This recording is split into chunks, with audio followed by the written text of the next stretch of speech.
It is no secret that African leaders have a great appetite when it comes to seeking loans for infrastructure projects.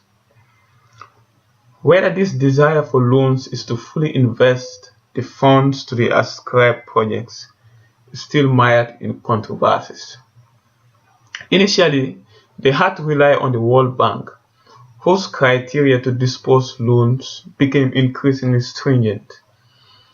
Since China came to the scene in 2000, African leaders have shifted to the Middle Kingdom to satisfy their loan needs. While taking loans is not inherently bad, it should be a last resort.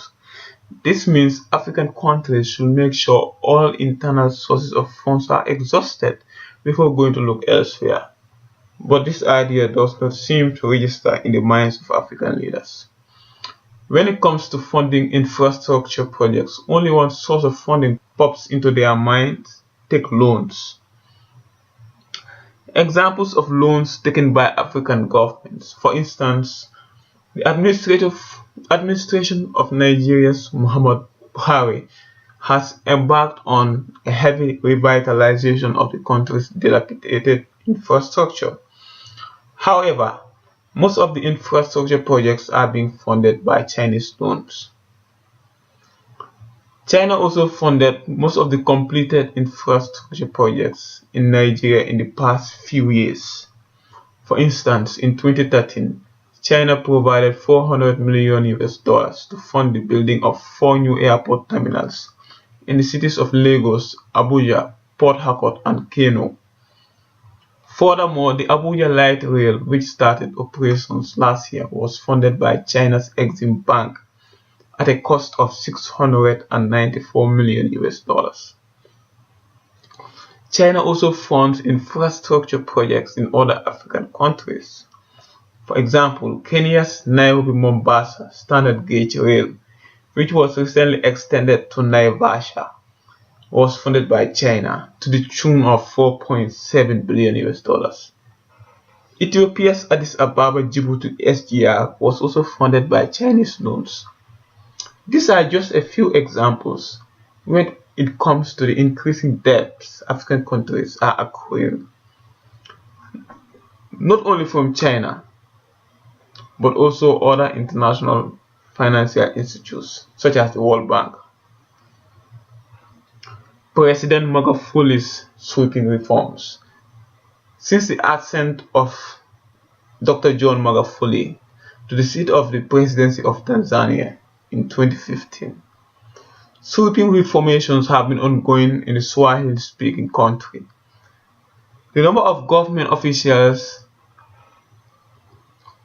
on necessary foreign trips have been drastically reduced. He reduced his salary from $15,000 to $4,000 per month in US dollars. His cabinet size was also reduced from 30 to 19 ministries.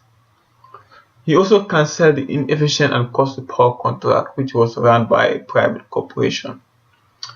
His reforms paid off. It seems the heat cuts he made in various areas of his government have paid off. The Tanzanian government is fully funding the $3.6 billion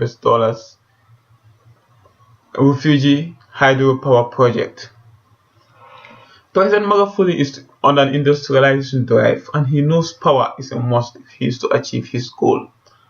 This remarkable feat is a lesson to the insatiable loan-seeking African leaders. They must learn from President Magufuli how to self-finance projects, instead of burdening their future generations with mounting debt.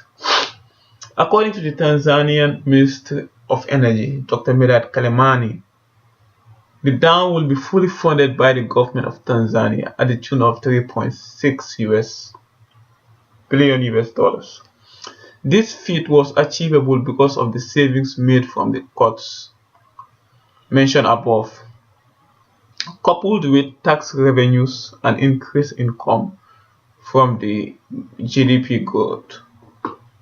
President Magufuli's objectives. President Magufuli aims to transform Tanzania from a low-income country to a middle-income country by 2025.